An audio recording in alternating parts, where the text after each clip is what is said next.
Good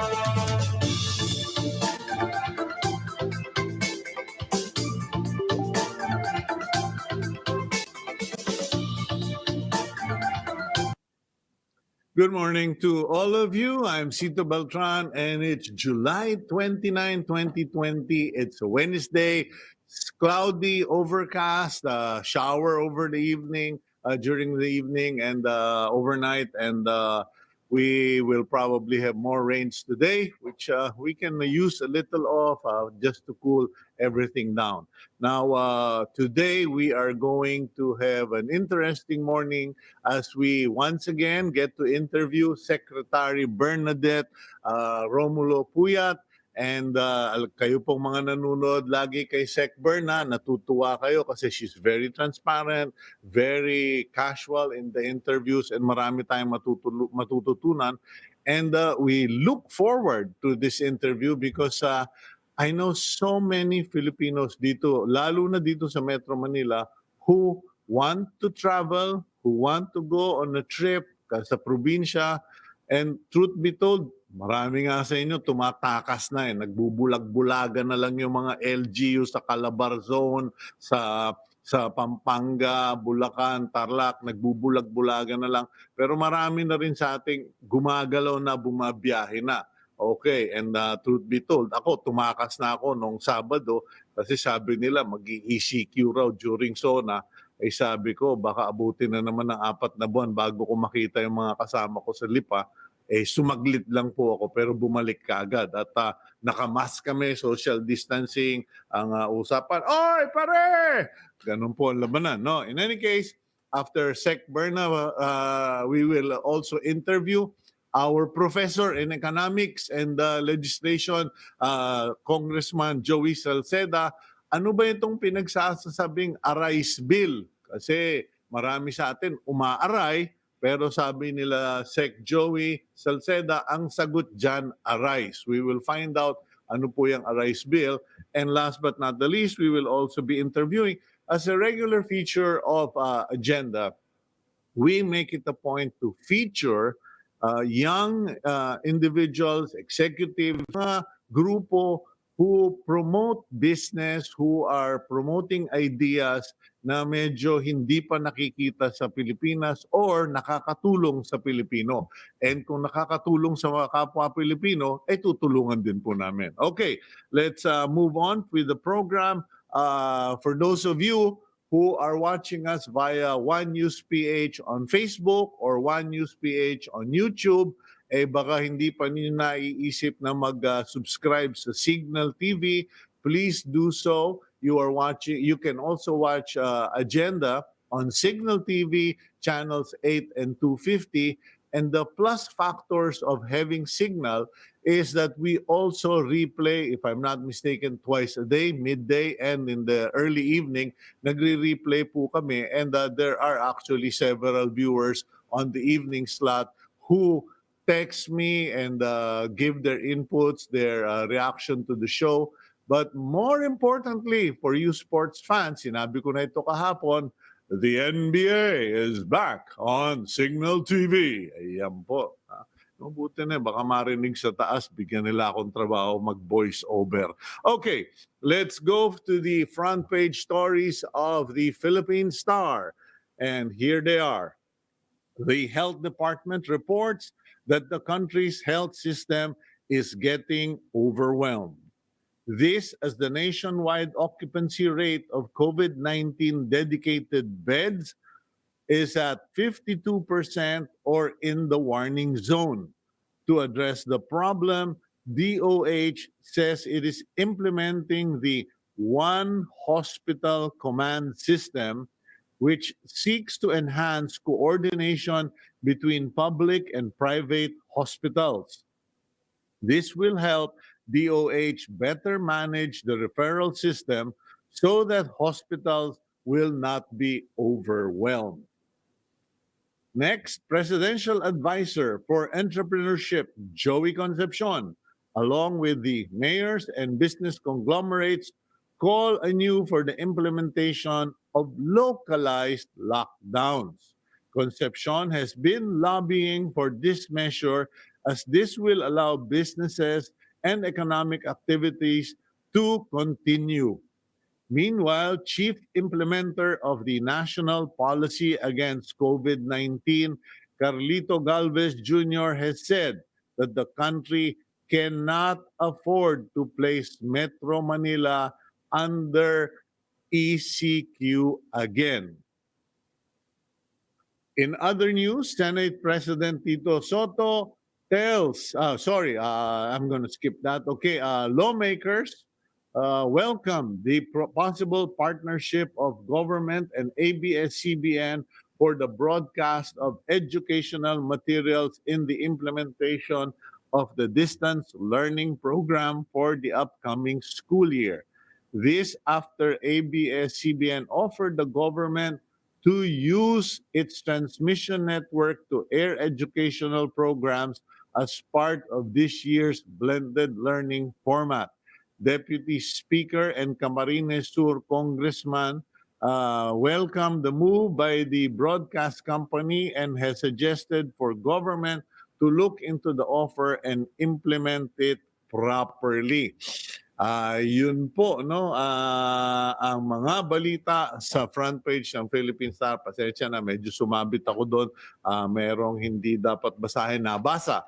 In any case, I will make my commentaries later regarding all of that. But let's go into our main interview or our main interviewees this morning. Let's begin with the Secretary of the Department of Tourism, who prior to this appointment, she also served as Agriculture Undersecretary and kilalang-kilala nyo na, Secretary Bernadette Romulo-Puyat. Sec Berna, good morning po.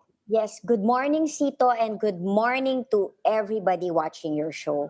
Ay, salamat. Malamig ang dating ng programa. Positive kasi talagang sawan-sawa na ako dyan sa COVID at mga political exchanges. Sec Berna, paano ba yan? Kasi sabi ni Presidente, the President said that he believes that tourism, local travel is going to be a significant factor in our economic recovery. Gusto niya ang mga Pilipino, please travel locally. Yes. Ang tanong ko, kawawa naman si Sec Berna. Siya na naman ang magpapasan. What was your reaction? Napatakip ka ba ng mukha na sinabi Actually, ni no, President? napalakpak ako because it means that he really values tourism and lalo na domestic tourism. Noong 2019, yung share ng tourism to the gross domestic product was 12.7%. This was an increase from the previous year. And would you believe, out of the 12.7%, 10.8% was attributed to domestic tourism. So talagang important talaga ang domestic tourism. But he also mentioned in the SONA that the policies of the national government and the LGUs should be harmonized. Because he knows that though, di ba, marami na tayong tourist spots under modified GCQ. Meaning, pwede na ang turista. But the reality on the ground is, though may modified GCQ na, pwede na silang mag-accept ng tourists, the provinces are hesitant to open up to people outside of their province. For example, in Baguio, June 1 pa lang sila naka-modified GCQ, but when I spoke to Mayor Magalong, and everybody respects Mayor Magalong, he really told me diretso, we are ready to accept September pa. September. Because he wants that whenever, he wants kasi when he opens up to tourism September, that they are ready with all the protocols, safety protocols. Because this COVID is quite, di ba, it's very, there's no handbook on good practices. Wala. Diba? Sabi ko nga ho sa column ko this morning in the Philippine Star, I said, is it science or is it guesswork? Because pag nilista natin lahat ng sinabi tungkol sa COVID-19, lumalabas, it's almost like it's a guessing game, guesstimate, best guess situation, etc. Even the scientists can't give us straight answers. But going back to what you were saying, Secretary Berna, okay, naumpisa mo kasi sa Baguio yan, Yes. na top 5 list ko yung Baguio. Yes. Actually. Ngayon, ito ang question. I respect what Mayor Magalong is doing. I respect what Governor Artiap is trying to do, Yes, what Governor Pepito Pepito Alvarez is Alvarez. doing, etc. Kasi totoo naman lahat tayo natatakot na magkahawahan o kumalat. But here's the thing, kung December pa mag-o-open ang Baguio at yung mga ibang probinsya ay mag-o-open pa much later in the year, yung iba nga sinabi, Sito, kalimutan mo na yung Boracay until 2021, baka doon ka na lang makapunta. The question is this, 26 or 25% of small, medium enterprises in the Philippines have shut down because of COVID-19.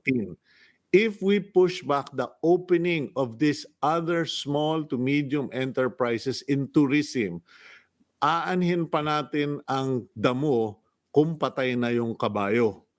Is there a possibility, or do you know how many of these businesses won't come back because... Actually, yeah.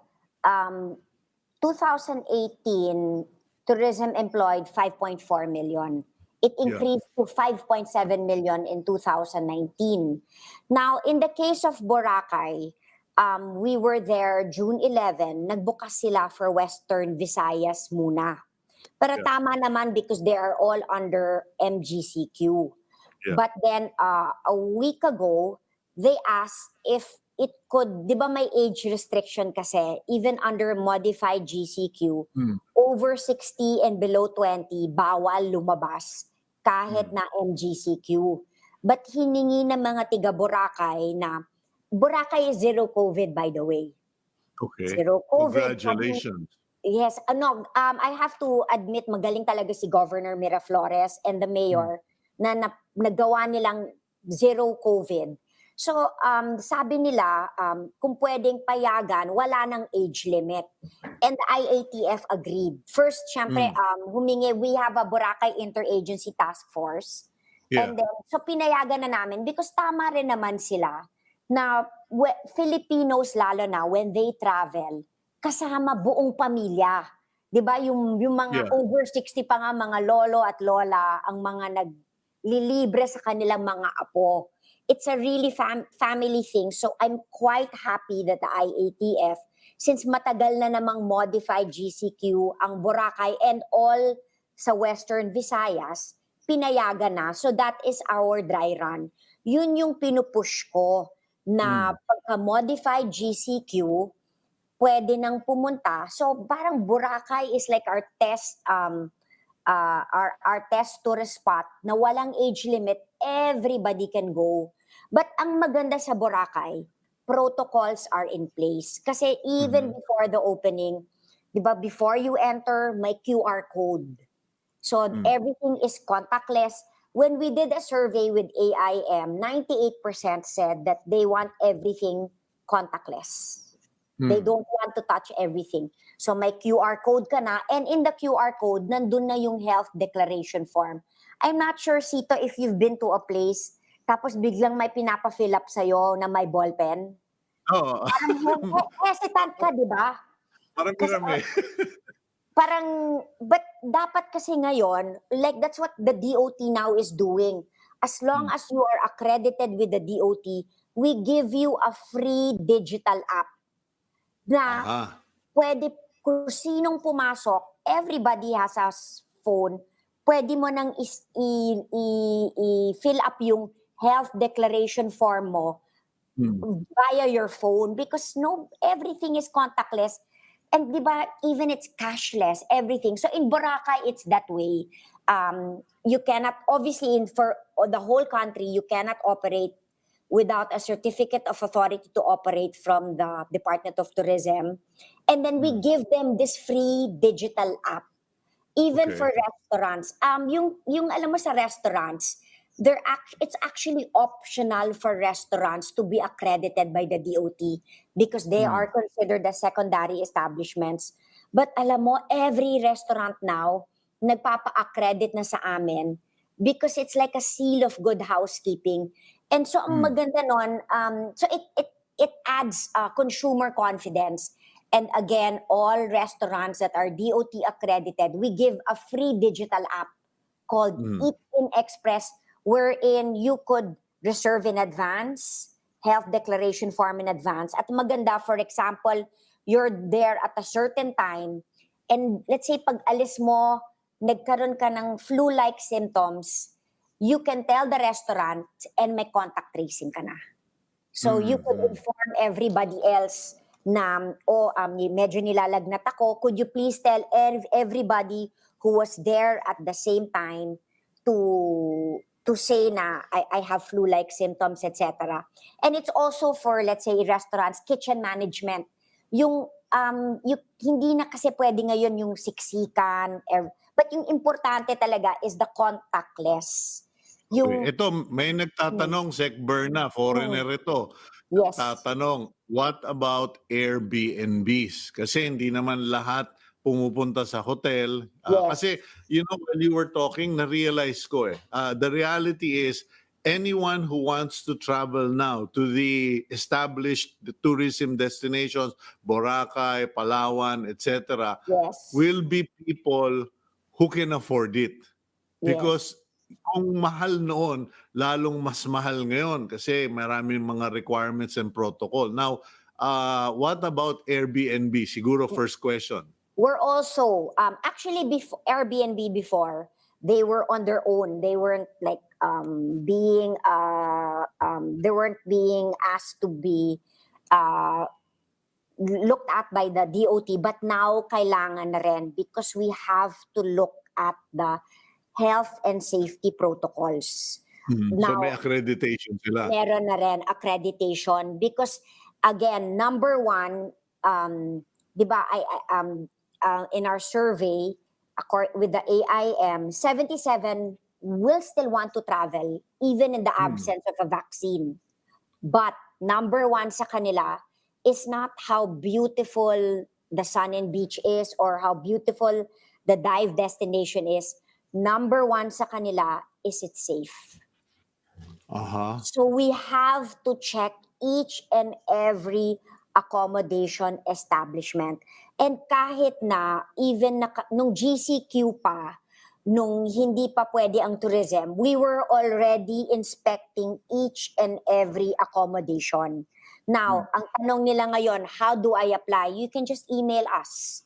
And then we only have one. Minsan what we do is, if it's impossible talaga, virtual inspection muna. But of course, eventually, there's physical inspection. In the case of Boracay, gusto nila hindi lang tiga DOT ang nag-i-inspect, but kasama ang LGU. Kaya ini-inspect because mahirap na may isang establishment na it's only minimum health and safety standards. Pero I realized when I went to Boracay, mas OA pa sila sa OA, which is so good. We gave the minimum according to the WHO, World Health Organization standards.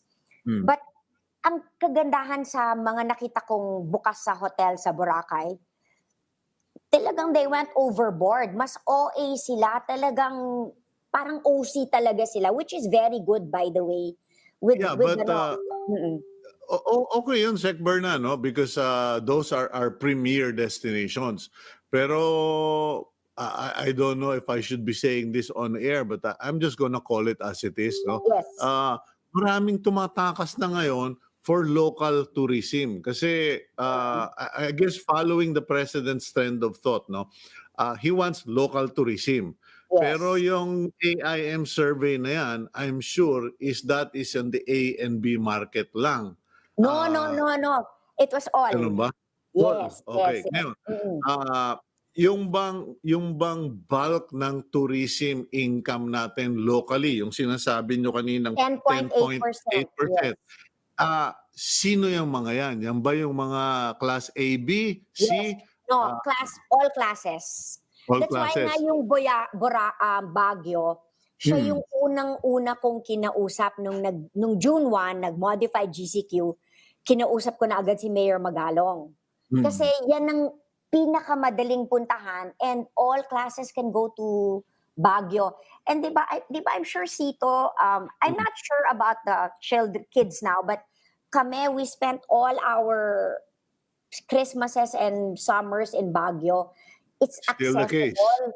Yeah. Still the case, but remember, ngayon mga 3 to 4 hours na lang. It would take us 8 hours to go, pero Yeah. pumupunta pa rin tayo.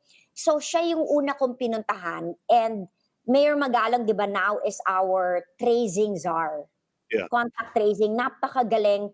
You know, he said, nung June pa lang, sabi niya, Secretary Berna, the Baguio residents are comfortable in accepting tourists September pa because I have to make sure that all the safety protocols are in place. And in fact, as we speak, meron, di ba, before you enter, meron siyang triage na may dinadaanan ka, may test, tapos yung temperature, etc. Yeah. And then, but I understand rin naman his point because it's very accessible. Anybody can go to Baguio. Yeah, But but then, what about a compromise, Sec Berna, na kahit konti-konti, pilot test muna tayo.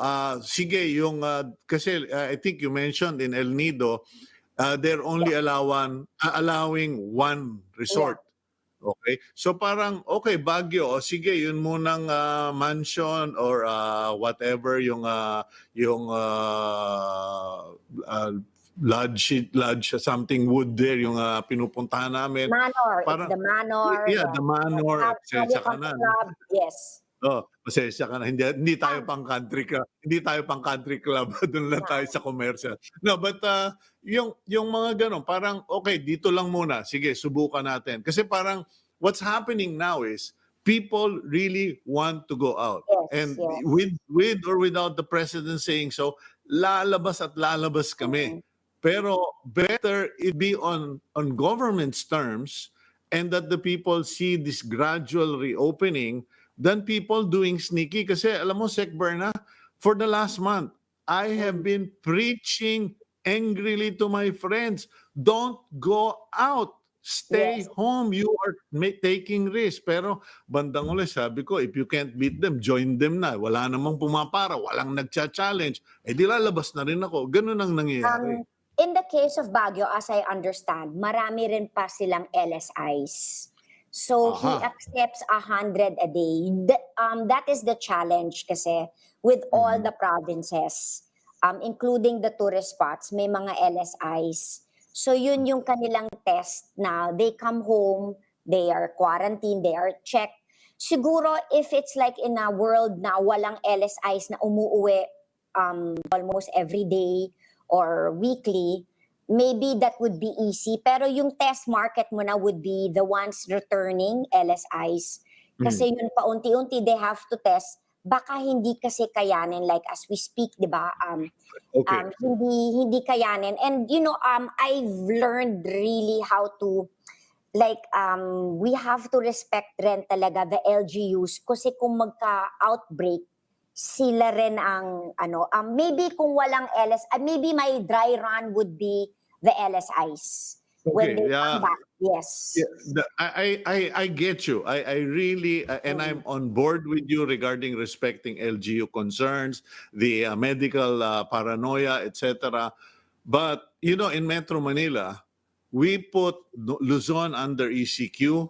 Then it became Metro Manila. But today, in the papers, even Secretary Carlito Galvez said, we can't put Metro Manila back on ECQ because the economy just can't take it. Ngayon, in terms of tourism, I just want to know, what is the point of no return? What month in 2020 or 2021, as the case may be, do we set for tourism to roll out or just close shop completely? You know, that's a very hard question. You're asking is when will tourism start? Diba? Yeah, parang I hindi, I parang do I ano do yung deadline mo? Ano yung I deadline mo, do Sec Bernard? no, ideally, pagka-modified GCQ, Hmm, pwede ng tourism. So in fact, in the places I mentioned, like even in Bohol, they're already under modified GCQ. mm, They allow the locals to go around already. Locals muna. And then mm. like in the case of Boracay, pinapayagan nila Western Visayas muna. Mga taga Um, Iloilo, et cetera, Bacolod, Iloilo, yeah. Bacolod, yung mga that's Negros Occidental. Hmm, Uh, but then, for example, I always look at other countries. As I said, there is no handbook on good practices. yeah. So, like in one part of Vietnam, they opened, nagka-outbreak, 80,000. So they had to close Wow. again. Mm, So again, it's like so slow but sure talaga. mm, Like for example in El Nido, before I flew to El Nido, ayaw nila talaga. No, we do not want to open until my vaccine. And then mm, when I spoke to the mayor, she was telling me, maayos naman kausap si Mayor Lim. mm. She was Eh, telling me na wala kasi silang RT-PCR machine. Ganon. So what we did was we worked with her, we engaged with her na okay, ito yung mga safety protocol. So ang nangyari ngayon is bago ka pumunta ng El Nido, coming from Metro Manila, dapat negative ka sa swab test, RT-PCR. mm, Tapos dry run muna namin sa isang resort. So mm. pag land sa El Nido, diretso muna doon. We've already done it for one weekend. So we'll keep doing it until it's not only the confidence. Actually, the irony of it all is the tourists, tama yung sinabi mo, the tourists want to go. Mm. It's to regain the confidence of the residents Aha. to accept Pap people outside. So Yeah. yun, at least pumayag na sila doon na, okay, because RT-PCR, the swab test, is considered the gold standard. So it's Yeah. more of talking to them. So we're looking at it now. And then that's what we're going to do. I've been talking also to the mayor of Coron. Where she's looking at actually the CSB, well, si Rica Reyes, Mm, she's looking at what how El Nido is doing it, and then parang iniisip na niya, we'll see kung after how many trips from tourists coming from outside Palawan, how it goes. And then mm. this were her words, for me to convince my constituents that it is safe to accept people outside of Palawan. So, yun ang ginagawa namin unti-unti na ano. Yeah. In Bohol, I'm going there on Friday sa Bohol. But ang galing ni Governor Yap, he already has 4 RT-PCR machines. He also has a COVID lab already. So, ang mangyayari nun, he will test people who arrive there. Mhm. Doon. Now, we are also a country now, we are still accepting OFWs. So, Yeah. ang next question is, when will foreign tourists arrive? Kung ang domestic tourism, hirap na hirap ka na, paano pa ba ang mga foreigners? Um, we are quite lucky that we have 12 international airports and we have 7,641 islands. In the case of Boracay, zero COVID. El Nido, isa lang ang COVID case, But LSI buntis. Um, how is our ranking as the number one in terms of cases in COVID cases in Asia or Southeast Asia Actually, when it comes affected us? when it comes to tourist spots, it doesn't matter because you can go directly to Boracay. You don't have to go to Mm. Naiya, and it's But zero. yung tourists, are there tourists or tour travel groups who have indicated game kami, just say when? Yes. Every week we talk to our partners. Like one week we talk to the Korean partners, another week we talk to the UK. You know what? Mhm. They're just waiting for us to open. So we are looking at what we call travel bubbles or travel corridors. They Yeah. can go straight to Boracay. They can Mhm. via El Nido, what they can do is they can go via Clark. There's a COVID lab there. They can test Yeah. themselves. And then pag negative, go straight to El Nido. the other spots. Yes. So, Mhm. ang swerte natin, we have 12 international airports and our tourist spots are practically like Boracay, COVID-free. El Nido, isa lang ang COVID case. But Mhm. she had to go home. She was pregnant and then doon na lang nila nalaman. But she was Papaano quarantined immediately. Yeah, paano naman yung non-international destinations? Kasi yung mga kakilala ko sa church, mga kaibigan ko, marami sa kanila Calabar zone lang, happy na Yeah. sila. Mm-mm. And they're saying, pare, pakisabi mo naman kay Sec Berna, the reality on the ground is people are traveling. Why don't we just make it formal, official, and structured? So, Mm. there are people, I know people have been going to Tagaytay and sinasabi ko, oh, sige, ma-checkpoint kayo. And then every weekend na lang yan. Sasabi, Mm. wala naman checkpoint eh. Batangas, wala Correct, naman correct. checkpoint eh. So why don't we just make it official, formalize it, structure it so that, kasi ang concern ko, Sec Berna, and I think I've said it twice na, is that we keep delaying, and out of respect for LGUs, out of consideration for Mm. IATF policies, pero patay na yung kabayo, doon pa lang natin eto yung Actually, damo, no? it's Baka not mamatay yung IATF. kabayo. Pag sa Okay? IATF, pwede na ang modified Mm, PPQ. It's the okay. LGUs that are hesitant. Yeah. So, But a so, lot of those that actually you've been mentioning, like you said that you went to Batangas, that's your mm, resident. yeah, Di ba okay. you're a resident? You have a place there. So Yes, pwede yes. naman. Yes. Oo. So pero for tourism, believe me, we talk to each and every LGU because and then we talk to them about certain protocols. Let's say kung may magkasakit, anong mangyayari, Mhm. etc. Well, we will talk again to the LGUs. Like we will tell like Governor Eh, Remulla di of Cavite na oo, ayaw ninyo pero pumapasok pa rin naman yung mga tao. correct.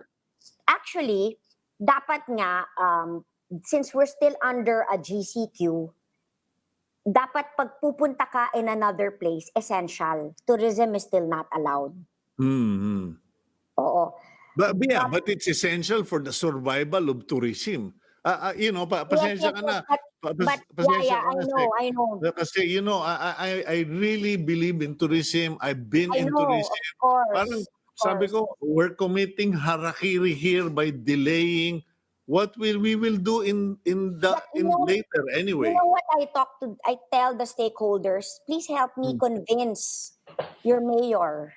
Please Oo. help me convince your governor. But though the stakeholders want, yung non-stakeholders naman, there was this one time na I won't mention the place. Yeah. I was going to fly to talk to the LGUs, and then you could see sa Facebook, galit na galit yung mga non-tourism stakeholders. Nako, Mhm. sana magka-COVID si ma'am.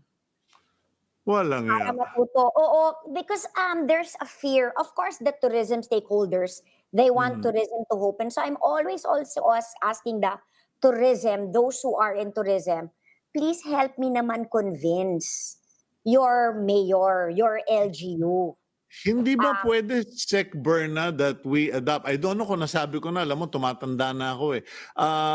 I don't know kung na-mention ko na yung model na ginawa in other countries before that, okay, these beaches only for tourists. These Mm-mm. beaches only for white people. Sinabi nga sa South Correct. Africa noon, di ba? You told me Oh, a while ago. ngayon, can't we apply a model like that where, like you were saying, travel bubble?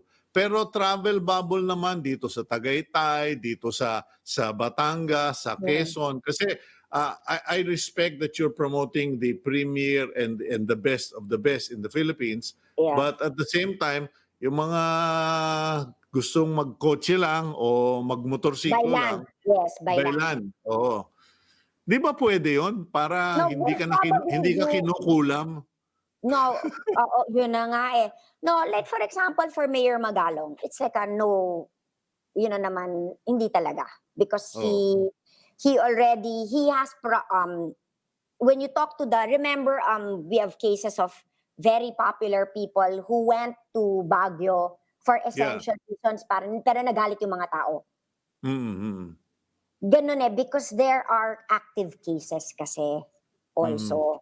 We Yeah. also have to respect the residents.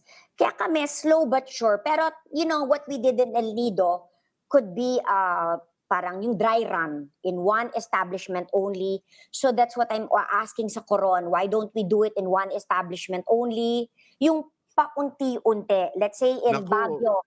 I will yeah, ask, again, I will mention Mayor Magalong to you. oh, I yeah. will mention your name to Mayor Magalong now. What if we try? No, because that's the only way I really need because, it's like, alam mo, feeling ko, Sito, Oo. everybody complains to me, bakit hindi pa pinapayagan, Yeah. etc. Pero pagkausap ko ng LGU, para bang feeling ko, naggera ako, tapos mag-isa na lang ako, nawala yung mga katabi ko. Para kang peace negotiator. Oo, yung 'di ba, ang dami-dami namin, sige, ganito, ganito, ganito. Oo. Tapos pagkausap mo na, nawala sila bigla sa tabi ko. Ay nako, please tawagan niyo ako kasi back up niyo ako kasi not that I'm anybody, no, but I Yes. am really worried because I have seen restaurants, good restaurants, they're gone. In fact, Yes, when I went home to Batangas, my first question to my pastor on the phone is, "Bro, bukas pa ba yung favorite restaurant natin?" Hindi ko rin alam, bro. Parang hindi na. Mukhang nagsara na. Yung mga ganon. And it's frightening. You know what worries me even more, Sec Berna? It's overcast now. It's been raining. Alam mo, papasok na yung flu season. Baka mamaya yung confusion between trangkaso and COVID, lalo nang hindi na mabuksan yung mga tourist spots natin Well, na yan. rainy season naman talaga ngayon eh. So, Mm. it's although we find out that in Boracay kahit na rainy season people still go.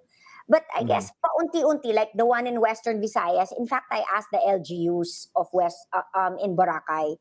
Yeah. Gusto ba nyo talaga magbukas lang sa Western Visayas? Why not from other places that are under a modified GCQ?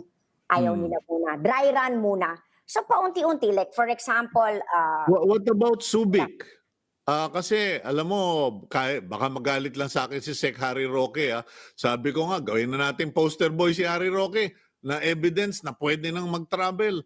but Kasi, Subic is okay. in really kasi we have cases pa rin now here in Manila, we're under GCQ pa. Dapat ang pwede lang except for let's say El Nido, kahit na tiga GCQ, they can fly, pero dapat negative sa swab test. Ganon. And in other island resorts, meron like a rapid test kit, dapat negative. So, again, it's easier said than done. Maybe I can talk to Mayor Magalong again. We could but I'm sure you're aware that there were some popular people that traveled. Yeah, I know.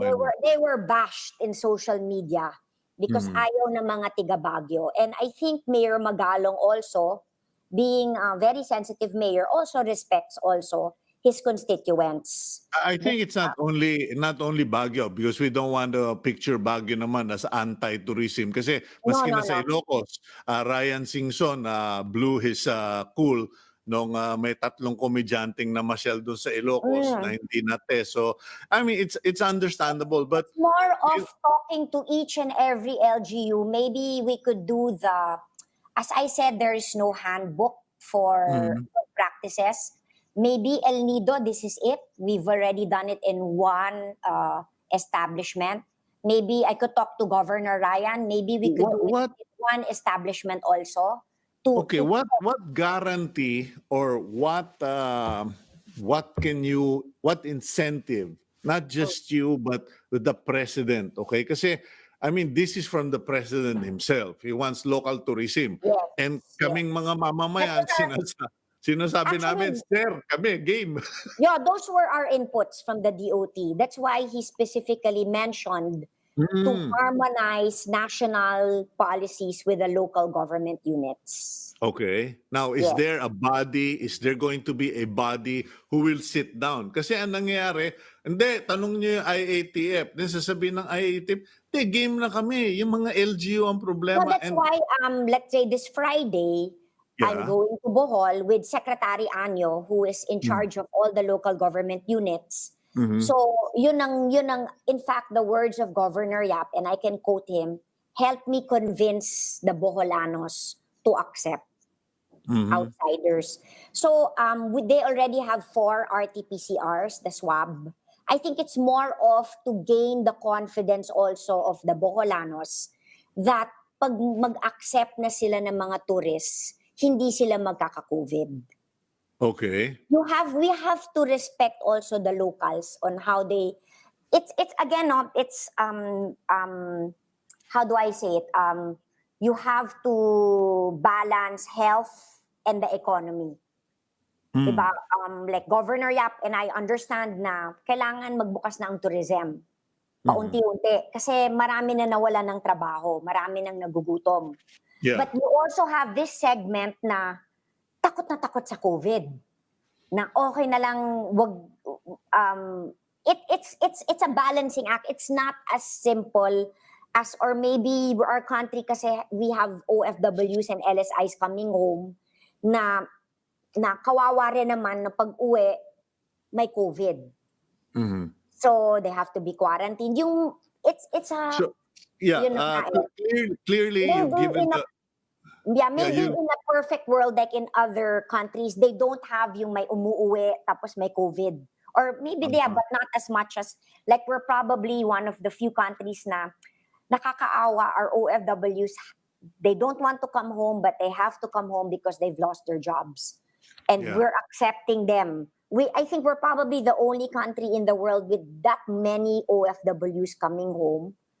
And syempre, we don't know where they're, syempre, yung mga iba, syempre, they are from places with COVID. But of course, we have to accept them. Kasi kawawa, yun na nga yung the irony of it all eh. Yung mga bayani mo ng bayan, when they come home now, parang yung hesitant yung mga sa province na i-accept. Even, di ba, the OFWs. But yun na nga, so that's what the government is doing. We quarantine we quarantine them first in Metro Manila, but there have been cases nung pag-uwi naman sa province, kahit na negative na dito, naka-quarantine, nag-positive ulit. Okay, alam mo, Sek, parang yeah. nadidinig ko na yung sixth sense ko, nadidinig ko na lahat yung mga tourism facility operators. Tama na, Sito, tanungin mo, anong mangyayari sa amin?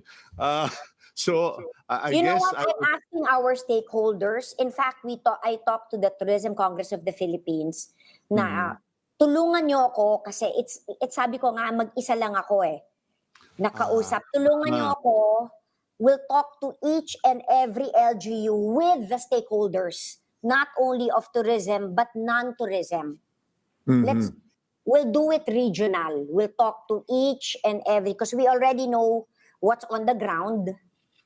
So, iisa-isa namin kakausapin with the Tourism Congress of the Philippines, but dapat kasama yung non-tourism. So, to assure them that once we start tourism, slowly, but surely, that health and safety protocols are in place. Pero sana hinihingi ko rin sa stakeholders when we finally do this, kasama ko kayo sa tabi ko. Na to assure them, di ba? Sabay, hindi lang gobyerno, hindi lang mag-isa ako. Dapat kasama ko kayo to help convince the non-tourism residents na safe ito. Kumbaga, bago pa magsalita si Sec Bernadette Romulo-Puyat, yung mga nasa probinsya, nasa lokal, magsalita na kayo, go on Facebook, kung meron kayong asosasyon, maglabas kayo ng commercial, advertisements, mag-letter to the congressman, to the governor, na please, we want our jobs back. Wala na kaming trabaho. But I have to, si Governor Alvarez, I have to, I admire the guy. Because siya mismo, nung pumunta ako doon, sinabi na niya, magbukas na kayo. Because wala na akong, hindi pwedeng dole out forever. Siya mismo kasi businessman eh, he understands it.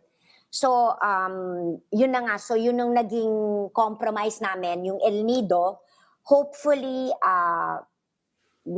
it's been successful yung sa El Nido. The other tourist spots in Palawan will follow. In Baguio, I will call up Mayor Magalong right after this show. I will mention your name. Of course, you're known. I will mention what you said, and I will text you kung ano yung sagot niya. Oh, at least, di ba, magkaalaman because at the end of the day, we need to bring some business back Yes. to this And establishment. believe me, I more than ever, it's the frustration. But then I also have to understand where the locals are Yeah, coming yeah. from. It's the balance talaga. Pero at the same time, umiiyak yung mga stakeholders namin na wala na silang trabaho. Yeah. So, Aba, yun. Bagyong secretary, di sara mo yung John Hay, yung country club area, isara mo only for tourists and certified personnel, etc. Wag muna yung mga Tsaka siguro dapat disiplina rin. Yun ang Yes. kailangan. Okay. Disiplina na all the tourists when you go, respeto nyo. Hindi porke lang napayagan na kayo, you respect the locals. Yun ang Definitely. very importante. Minsan, aminin natin yun ang nagkukulang minsan. Yeah. Siguro the best is senior citizen muna at saka mga pamilya. Walang mga tropa-tropa, walang mga barkada, walang mga gimmicks. We have to just respect the control. physical distancing, the wearing of the mask. Importante yun ang talagang importante. But we will talk to each and every province with the And- private. Yes, and that's very important. As we interview mayors and governors on the program, asahan nyo, ako na ang Thank you. mangungulit. Okay, thank you very much, Secretary Thank you. Berna. Thank Okay, you that's very much. Thank you. okay. God bless. Stay safe, healthy, and strong. Okay, that's Secretary Bernadette Romulo-Puyat. Always a pleasure to interview her. Although napapansin niyo mga kaibigan, talagang she is carrying quite a burden. Hindi na siya tourism secretary. Para na siyang part-time DOH secretary, part-time diplomat, part-time engineer, etc. We all need to do our part. And please po, no, hindi ako nanggigigil makapamasyal, pero natatakot. I am in fear for many of the people who invested millions of pesos. Hindi po ito mga malalaking hotel, mga liliit na restaurant lang po, milyon na ang kapital dyan. Yung mga lugar na para pinupuntahan ng turista, if they all fold up, if right now we have lost 25% of small businesses, if we do not open tourism one way or another, that can easily double because tourism has really contributed in terms of businesses and employment. We'll go for a break, if I'm not mistaken, and we will come back with our next interview here on Agenda.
You're back here on Agenda, and you watch us on Signal TV channels 8 and 250, as well as One News PH Facebook and One News PH on YouTube. And next up, we have with us the congressman for the he's the second district representative for Albay. He is the chairman of the House Ways and Means Committee in Congress, as well as Professor Emeritus of the University of Agenda for Economics and Politics, Congressman Joey Salceda. Kong, good morning. O, di ba, Kong? Professor Emeritus. Tumanda ako ng 20 taon. No. Anyway, just trying to make your morning cheerful, Kong. I know that you've been very busy working hard in Congress. Ang unang tanong, Kong, marami nang umaaray sa ating ekonomiya, and people have been saying na yung Arise Bill daw ang solusyon. But a lot of us don't really know what this Arise Bill is all about and why it's called Arise. Well, ang meaning ng ARISE is Accelerated Recovery and Investment Stimulus for the Economy. Okay. Sabihin, para makarecover, kailangan mag-invest at kailangan maglagay ng stimulus sa ating ekonomiya. Essentially, it is the mother of all stimulus bills. Kaso, yung last Congress namin, bago ito, ang gusto ng finance was really to nagkaroon ng para agreement na i-chop yan into 3. So basically, nagkaroon tayo ng Bayanihan 1, yan po yung SAP. Now, there is in the Senate, ka-approve lang kagabi, Bayanihan 2 na may 140 billion, kung saan may kasama doon na 50 billion para po sa mga government institutions na tulad ng Philippine Guarantee Corporation, na yung 50 na yon ay kayang-kaya maging 661 billion credit stimulus. Kasi ang talagang sinasadya po talaga ng Arise is SMEs. The SMEs, including yung mga tourism, etc., they are really 13% of total GDP but 60% of employment. So, pareto kung gusto mo talagang sagipin ang ekonomiya, ang sagipin ang mga trabaho, dahil doon talaga nanggagaling ng income, doon na nanggagaling ang pangkain, kailangan sagipin mo po yung SMEs. Okay, so simpleng... go ahead, Kong. Sorry, go ahead. Yes. So simpleng... Okay. Pero sa simpleng salita, how will that address yung mga SMEs? Kasi may mga nakapagsabi sa akin noon, Cito, mabuti yung nagpalabas ng tulong yung DOLE, nakatulong sa mga empleyado ko yon. Kanina nabanggit mo yung SME, 60% ng mga trabaho nasa SMEs. How will Arise help those SMEs? Siyempre, unang-una nakalagay dun sa Arise yung loan extension na at least for 1 year. May regulatory relief na binibigay kami na wag mo na sisigilin ng mga bangko yung principal. So para automatically renewed sila. So interest lang ang pag-uusapan. Tapos may regulatory relief din. Kasama na rin po sa EODB o ARTA, lalong-lalo na itong ating mga SMEs na siyempre nakikiusap sa BIR, sa DTI. Pagbigyan na sila at para maging kasama na sila sa formal sector kasi hindi sila makaka-avail kung informal pa rin sila. Ang Pilipinas po ang may pinakamataas na informality of enterprise, nasa 39% versus 9% only for Thailand. Then siyempre yung regularization ng mga MSME, ang aside from regulatory relief, na talagang ma-accommodate na yung kanilang pagiging member ng formal sector ng Pilipinas. Again, it's DTI, LGU, MBIR.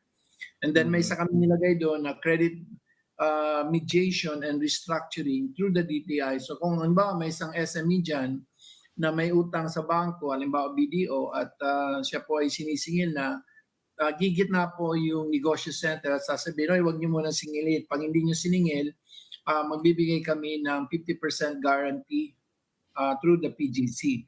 At doon pumapasok po yung tinatawag natin, sabi ko kanina na may 50 billion na ipapasok. Ang tawag ngayon dito sa House Guide, pero papasok po yun sa bayanihan at siya ang magsasabi na wag mo na kami na bahala sa pag hindi ito nakapagbayad, kalahati i-assume po ng national government through the Philippine Guarantee. At syempre meron po mga loans for a small, tinatawag na SBC, Small Business Corporation. Kaso ngayon nasa 1 billion lang. Gusto namin i-upgrade yan to 5 billion sa paid up capital, pati na po yung parang trust fund, mabigyan sila ng... So basta yung dark credit stimulus universe is about 661 billion. And then kasama po ang interest-free loans. I think dyan po papasok yung mga resorts. At, kasi yan nga yung sinasabi ni Governor Artiap na meron ngang government loans na available, pero kung sisingilin nyo naman kami ng 6%, di para na lang kaming nagnegosyo, hindi kami natulungan. So yung pinupush mo is the interest-free loans. Yes, interest. Actually, ang gusto ko sana negative interest loans. Sila pang babayaran para mangutang. Pero kaso hindi na ipasok yun kasi nga parang hindi maintindihan ng iba kung ano meaning ng negative interest loans. Kasi galing ako sa Swiss Bank. Sa Swiss Bank kasi, pag nag-deposit ka, ikaw pa magbabayad ng interest sa Swiss Bank para i-keep namin itago yung pera mo. Dito negative interest loan parang ibaliktad. So basically because maraming ayaw umutang, Congressman, maraming takot mangutang. So pag hindi sila umutang at hindi bumangon, yung ekonomiya hindi rin babangon. Tama 'yun. At saka para magkaroon po ng animal spirit yung entrepreneurial class. Kasi nga gawa nga na pag ikaw ay yung may utang ka ngayon, 100 million, tapos may 6% interest, tapos isuswap natin sa isang loan na 0 interest. So, theoretically, kumita ka na ng 6 billion, di ba? Kasi from paying additional cost of 6, makakatipid ka ng 6. So, magkakaroon ng tinatawag natin ng mas incentive to do business pag may ganun pong klase ng mga capital intervention po ang national government. So, yung bali the state of play po kasi approved na sa House ang apat na bagay. Guide, number 1 po is Arise. Then you have yours, which is infra. And then you have Bayanihan 2 at Guide kagabi. So 4. Meron pong isa sa Senate, tawag Bayanihan 2. So yung Bayanihan 2 sa Senate, pwede na tapos na sila, so magbabaycam. So ang balak po talaga ay ipasok natin yung, nandun na kasi yung 50 billion na capital infusion for government lending institution. Yan po yung guide ng House at nasa Arise din po yan. So parang kakaroon ng 4 equals to 1 and then 1 divided by 4. Kung maintindihan mo. Kasi yung hanggang 140 billion lang talaga to 200 billion yung first na tranche. Yun ang sabi ng DOF na kaya po ng ating financial. Pero dahil gastos ang lahat ng mundo, so yung deficit to GDP natin ay kumbaga isa na tayo sa pinakamababa. Pwede na natin increasean. So between July and December, magkakaroon ng bagong stimulus 3. At yung pang-apat na stimulus papasok sa 2021 budget kung saan ang assumption po ay 9% GDP growth rate in 2020. It's a big recovery. And you can only do that by accommodating much of the... First, merong nilagay po doon na 55 billion for tourism, not only for loans, but specifically for remediation of operation, yung kanila pong digitalization, yung kanila pong pagiging compliant to the minimum health standards, kasama na po marketing and product development. Para po sa agriculture, meron din tayong 66 billion. So, itong Arise na po to, yung ibang components ng Arise, will be first. The first arise is in the 140, which is Bayanihan 2. Then there is Stimulus 2, 3, and then there is, of course, the 2021 general appropriation. So those are the three instruments for recovery. Now that is being na yan po ang pinaplano po ng gobyerno. O kumbaga, yan po ang ini-strategize po ng ating government. Bayanihan 2, which includes FIST, guide, parts of arise, especially yung SMSE regularization or regulatory relief, plus po yung guide, plus ng 140 ng DOF. Then there will be another stimulus. So basically, yung third stimulus, although hindi pa ho to isang consensus, apparently I think some of our people need new support, direct support, income support. Correct. Kasi nga yung binigay na SAP, binigay no March and May, ngayon June, July, August na. So hindi pa rin po napapanumbalik yung mga dahil po sa transportation at sa problema natin sa hindi ang hirap, ang bilis mag-lockdown, ang hirap po mag-lockout, mag-reverse lockdown. Mag-back to normal. Oh. Opo. So, hindi yun nakakabalik lahat. At plus, of course, ang hirap-hirap na po bumalik sa education, alam mo, kasama po dyan sa education, yung daycare, kung saan po yung iba hindi makapasok dahil may mga bata sa bahay. So, kailangan masuportahan natin this big subset of our population who are because of transportation issues and education issues are not able to go back to work. So we need to provide income support to them. So yan po yung pangatlong stimulus. So again, back. Stimulus 1 is SAP, Bayanihan 1. Stimulus 2 is Bayanihan 2. Kasama na po dyan yung mga guide, yung FIST, yung MSME support, pati na po yung 140 billion na galing po dyan sa DOF. And then Stimulus 3 would be ito po nga, new support para po in the interim between now and the new budget, which is 2021. And then lastly, yung 2021 budget would have elements of arise with respect to agriculture, tourism, trade and industry, export and imports, facilitation, plus investment. So yun po ang pinaka. I think I must have, in a way,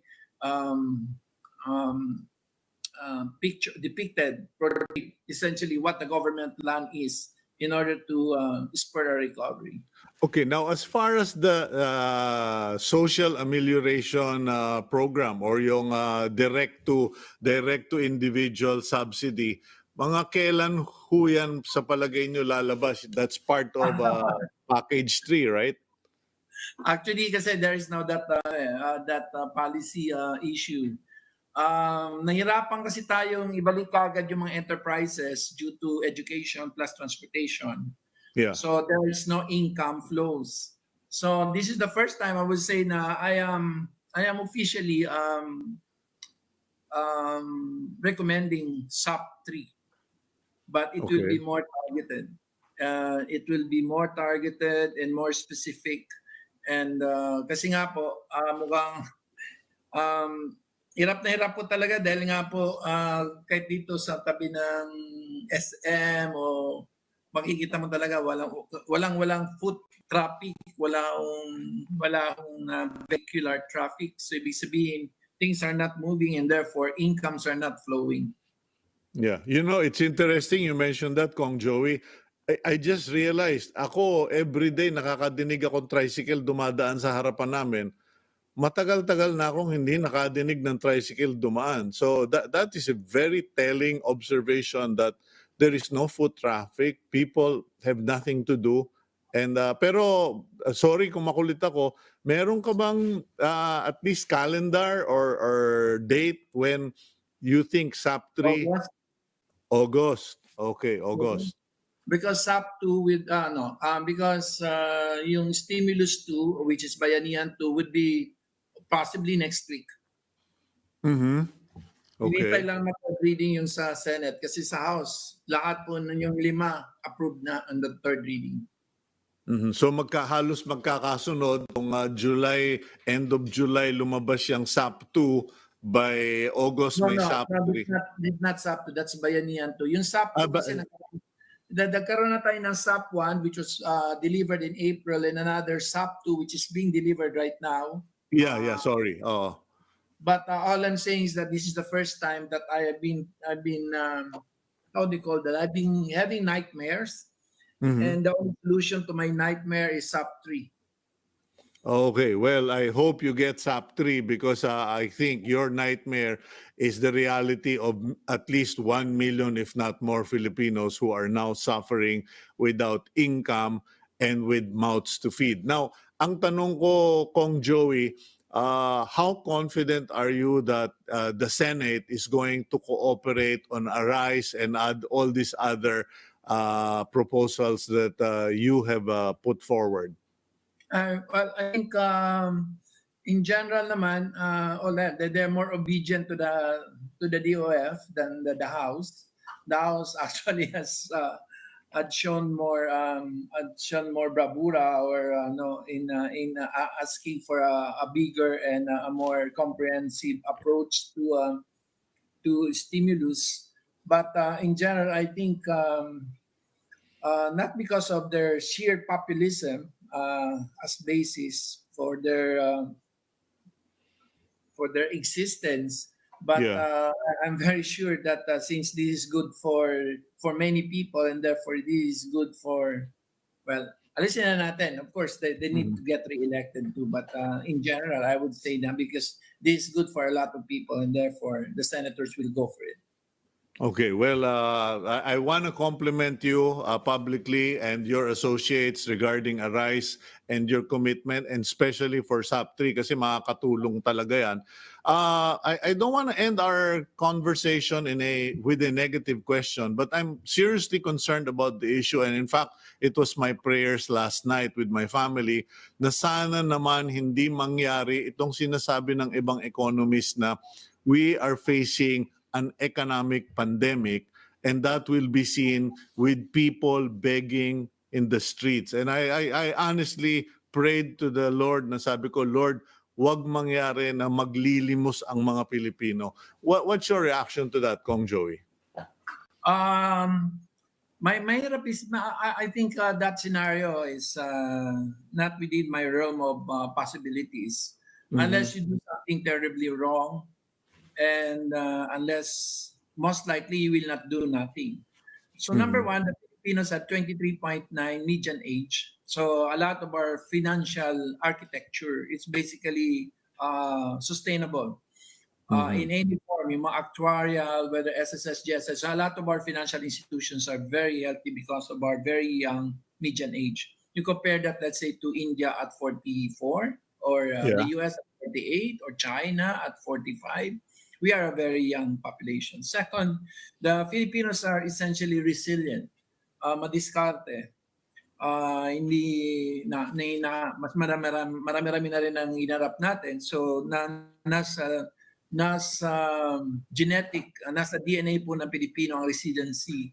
So hindi in other words, ito lang shifting to the digital world is kung hindi pa kumbaga it became so natural for Filipinos to go digital right after na naging mahirap yun po yung physical mobility of goods and persons. And third is I would say that our sociocultural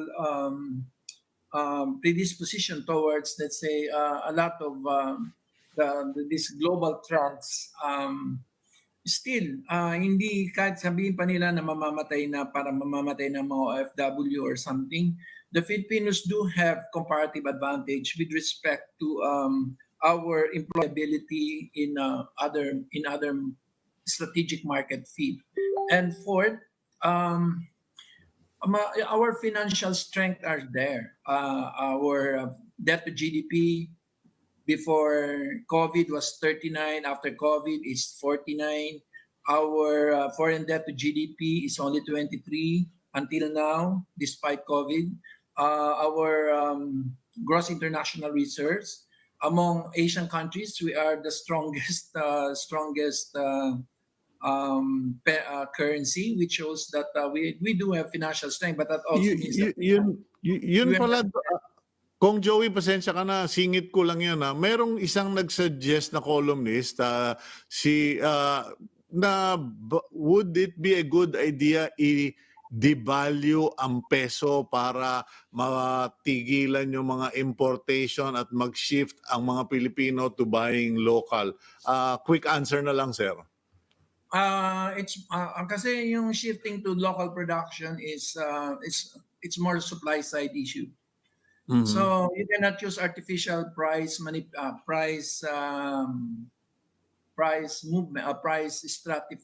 manipulation through like a devaluation, because it will just go back to its natural price.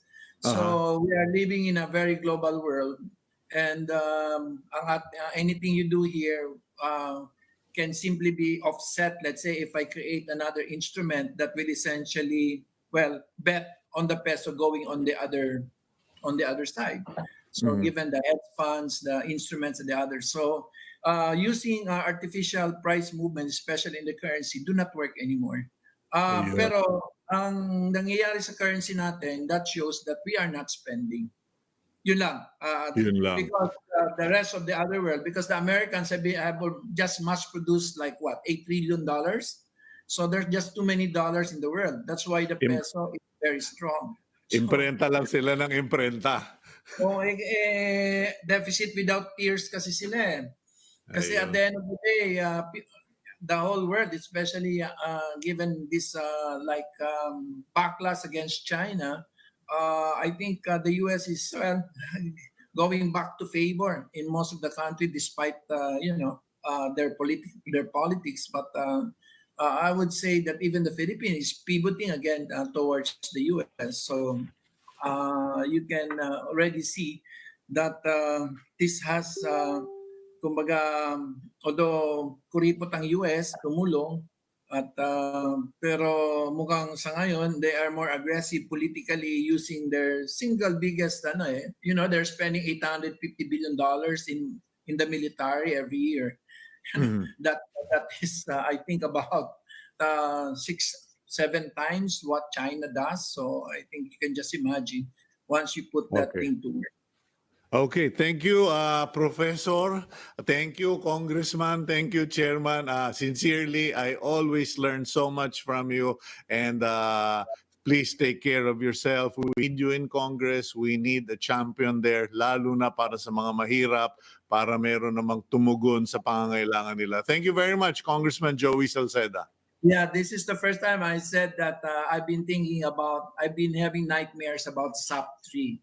So, but in circles, that is not yet being discussed actually. But I am telling you, I was trying to bounce it on you that at least that we do need after SAP 1 and 2, we need SAP 3 simply because of our inability to get out of transportation and education. Thank you very much, sir. Okay, that's Congressman Joey Salceda. You heard it first here on Agenda. He is pushing for SAP 3.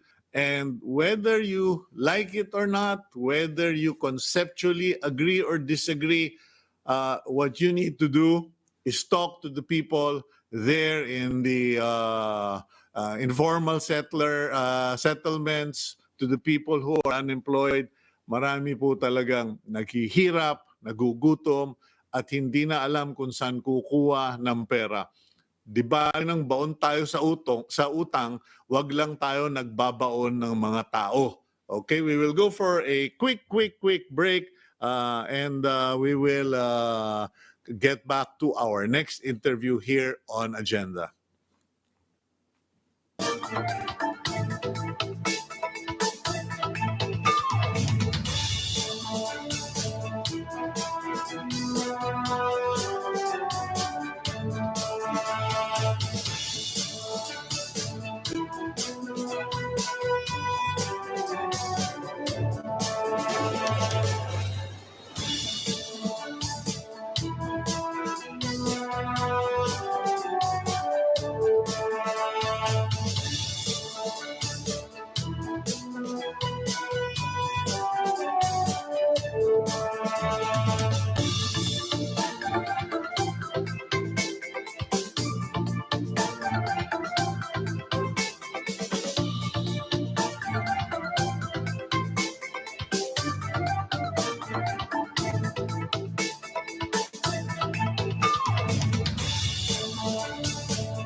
Okay, you're back here on Agenda, and as regular viewers of Agenda may have noticed, we are in the habit of featuring young people, even elderly people, kung meron silang business concept, ideas, or services that we feel are going to be beneficial to others, we try to put them on the program.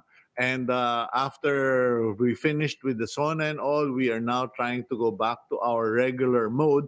And today we are featuring a gentleman who is the president and CEO of Appscape Corporation. He built the technology called Lapit Jobs and Lapit Tauhan to let people find location-based employment opportunities nearest to their place. Ngayon, qualifier lang po. When we feature individuals here, it is not necessarily an endorsement. We are giving them support in terms of people becoming aware of them. I need to say this to all of you kasi ayoko naman sabihin, hindi, Sito, ikaw may kasalanan. No? Not to comment on our next guest, but in general. Kasi mukhang dumadami na kayong nagte-text sa amin, nagre-request to be featured. And once the executive producer gives the green light, you come on board. In any case, let's bring in Mr. Ralph David Du, President CEO of Appscape. Ralph, good morning. Morning po. Yes. Okay, pasensya ka na doon sa qualifier ko, Ralph. Okay lang. Kasi may mga taong tinatanong ako, endorser ba ako ng ganito? Endorser ba ako ng ganon? Okay. In any case, Opo. Ralph, yung ginawa mong technology, you came up with this app, or is it a technology, Lapit Jobs and Lapit Tauhan? Tell me, what is this idea all about? Okay. So, basically, Lapit Jobs and Lapit Tauhan, they're a recruitment platform. Ang focus nila is to find jobs that are near the applicant. So, rough background lang on paano namin siya na-conceptualize. Kasi we have this food business before, mga 2-3 years ago. And then, naghanap kami ng driver kasi umalis na yung luma namin. And then, we posted it on newspapers, online, on the other recruitment platforms. Tapos, isa lang ang nag-apply over the week. Ang nag-apply is from Valenzuela. So yung canteen namin was based on Parañaque. So super layo. Yung transportation niya would always take mga 2.5 hours, minsan 3 pa. And then so tinanong namin, sabi namin, "Manong, sure ka ba? Malayo ka?" Tapos sabi niya, "Opo sir, kailangan ko lang ng trabaho." So we took the chance, sabi namin, "Oh sige, kailangan niya eh." And then before we knew it, mga 3 days after, hindi na ulit siya pumasok. Kasi nga parang nag-sorry na lang, ganyan, hindi pala kaya. And then, so yung operations namin, nawalan kami ng driver, medyo nag-emergency mode kami. So pumunta kami malapit sa barangay, yung barangay na official doon, sabi namin, "Sir, baka pwede nyo kami tulungan, naghahanap po kami ng driver. Baka meron po kayong ma-vouch dyan na kamag-anak nyo or friends nyo." And then, may nakita siya, pinakilala niya, sabi niya, "Oh, ito, kamag-anak ko." Tapos sabi namin, "Oh, paano namin mapapalitan? Kasi malaking tulong sa amin na may driver namin." Sabi niya, okay lang, basta alagaan nyo na lang." So, that driver has been with us ever since. Ngayon, Okay. ang nakita na, Yeah. sige. Go ahead. Yeah, so nakita namin na ang tao tumatagal pag malapit siya dun sa workplace niya. Kasi malapit sa workplace niya means he has more time for himself, he has more time for the family, hindi niya sinasayang yung oras niya sa traffic. Kaya right now, 'di ba sa quarantine ngayon, nung una walang traffic, tapos ngayon nag-ease up yung quarantine, mas grabe na yung traffic. So traffic will always be there. And then so ang dami niya na save, happy siya, hindi siya nalilate sa work. Lagi siyang thankful na nakuha niya yung work. Actually, Mga ganun. Ralph, just to support that, no, I wrote a column on C-Talk sa Philippine Star where sinabi ko yan sa mga mayors eh. Sabi ko, total, nagka-quarantine naman tayo. Dapat yung mga companies, gumawa tayo ng rule first choice must be local residents para Yes. wala na yung intercity, interprovince, or Yes. interregion na mga commute at saka yung infection. So, Opo. kasi kung tiga-Pasig ka o katulad ka sa Parañaque, tama yung sabi mo, plus points, savings on time, on transport, and risk. Okay, so ngayon, going back to your app. So, paano ginawa mong app? So yung app po, pag inopen po ng applicant yan, by the way, yung app for the applicants, malapit na siya ma-launch sa Google Play. So Hmm. pagka-on mo sa kanya, makikita mo yung sarili mo like safe naman magsabi ng mga ways ganyan. Makikita mo Yeah, yung go map, ahead, go ahead. makikita mo Hmm. yung map, makikita mo kung nasaan ka, and then makikita mo na dun na in icons yung Mhm. mga job opening. Ah, Kasi okay. ang gusto natin ipakita is ikaw lagi ka nandun ka lang sa area na yun. Alam mo yung kanto na yun eh. Familiar ka Hmm. dun sa 2 streets na yun, tapos nandun yung job opening. So diretso na, apply ka na. Kasi we think na parang masyadong underserved tong yung mga blue collars, rank and file, Mhm. na information is out there pero wala silang access. So what Okay. better information than visuals? Kasi Mhm. it's always safe to assume na hindi very tech savvy tong mga rank and file natin, mga ganyan. So Okay. visuals, makita niya, oh, yun sa 7-Eleven na lagi ko nadadaanan pauwi, may Hmm. job opening pala doon. Ever since may job opening na doon, but that particular business, kasi maybe MSME sila, wala silang panggastos ng thousands para mag-post ng job online, hindi tuloy nakita nung applicant.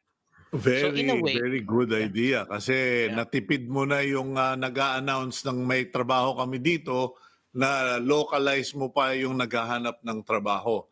So yes. ngayon, ano kayo? Apps lang kayo? Paano ba ang negosyo ninyo? Paano ka kumikita diyan? Kasi for Waze, for Grab, well, no, not for Grab, but for Waze, tama, pati yata Grab. I mean, they're basically Yeah, the app. advertisements. Yeah. They're the app, etc. Kayo, paano kayo kumikita?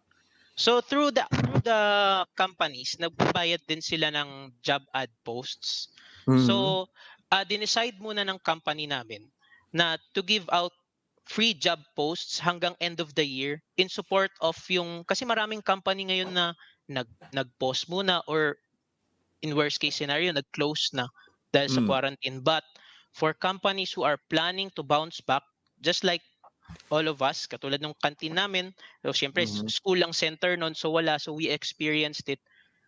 They can prepare kasi once na the vaccine comes out, which is soon, I think, um, everyone would be eager to do business ulit eh. I-restart lahat, Mhm. they would want to hire people ulit, people would want to work again kasi by now, ubus na sila eh. Okay, so Yun, for now, libre na mag-post sa sa lapit Lapit tauhan. Jobs and Lapit Tauhan. Yes. Okay, libre until the end of the year. And then Yes. after the end of the year, magkano na per post? So initially, ang price namin is 3,000. So on Mhm. the 3,000 per month, you get 10 job posts.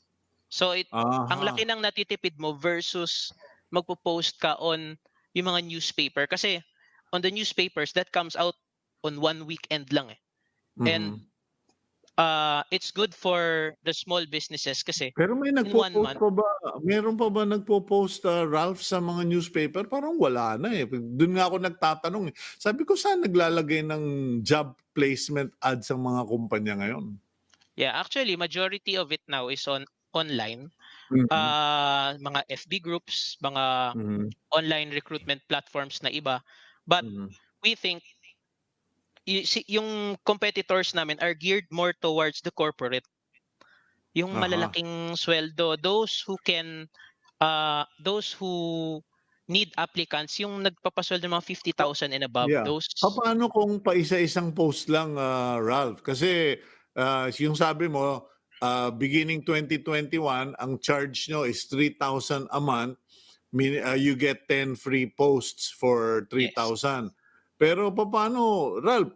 One time lang ako, hindi naman ako malaking kumpanya. Kailangan ko lang ng driver o kaya kusinero. Papaano yon? Well, there would be an initial trial phase. Mhm. So if you register on December, yung maglalast pa yung job credits mo mga 2 months after pa. Mhm. Kaya if you need one lang or ganyan, pasok ka under free trial. But for Okay, those okay. companies na who want talagang consistent yung hiring, kunyari Okay, okay. gusto nila palit-palit yung tao or ganyan, Hindi, then katulad ng, let's say, City of Pasig, di ba? O kaya St. Paul's Pasig, o kaya Meralco, they're all in one location.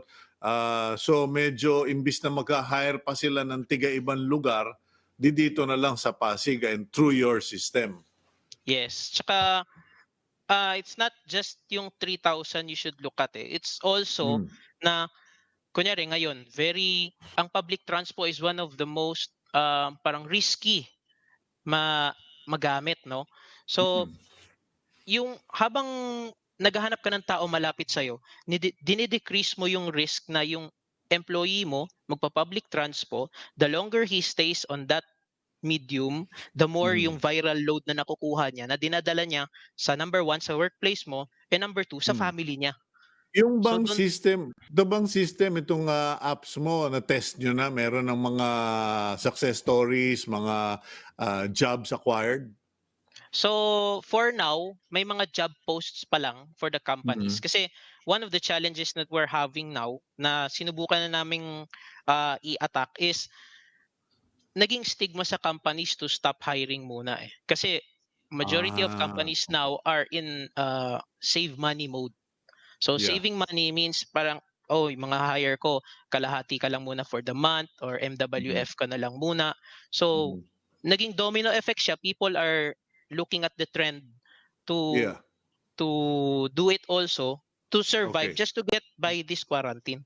Yeah, but Ralph, siguraduhin mo na ma-register mo yan sa Intellectual Property Office, siguraduhin mo ma-register mo yan sa DTI kasi baka manakaw, because I want to encourage you. That is a very good design, that is a very good concept, and it is something that should already happen. People should really hire local. Hindi po sinasabing exclusive, exclusion, hindi po. Marami kasing nandito sa isang paligid mo, pagkatas maghahanap ka pa kung saan-saan. Any case, Yeah. Ralph, we gotta go. Thank you very much for joining us this morning. Yes, thank you po. Thank you for having me. Okay, that's Ralph David Du. Kakaibang apelyido, DU. Okay, now that's a good concept. Hiring local, pupunta lang daw po kayo sa Lapit Jobs and Lapit Tauhan. And makikita na yata sila very soon sa Google Drive ba yun na dinig ko. In any case, those are good concepts, and it's been a wonderful morning for me. I hope it's the same for you. Wonderful because there's a lot of realization, a lot of explanation, a lot of learning, and here at least a promise of the future. And that's what we want to do here on Agenda. Kanina po sabi ni Kong Joey, lahat na ng solusyon ginagawa nila. Sabi ni Sec Berna, lahat ng paraan hahanapin nila, etc. And I just want to continue, and I will not change my song kahit na wala po sa tono. I will keep telling our friends, viewers, reminding all of you, let's pray. Yun na lang po ang hindi nagagawa. May ilang-ilan, sila Bishop Socrates Villegas, calling for prayers. We all need to. And I just noticed something on Facebook. Ang dami sa inyo are participating in the I challenge so and so to post a profile photo, to post a last place you visited, or to post a icon, whatever. I challenge all of you, please start posting Bible verses and motivational messages on your Facebook page every day. Please po, do it so that we can lift up and uplift the spirit of the Filipino people. Kaya po natin to. We will, as the President said, we will, nakalimutan ko na, kasi sa akin, we will survive. Basta survive is enough for me. God bless all of you. Have a great day. I'm Cito Beltran, and that's today's agenda.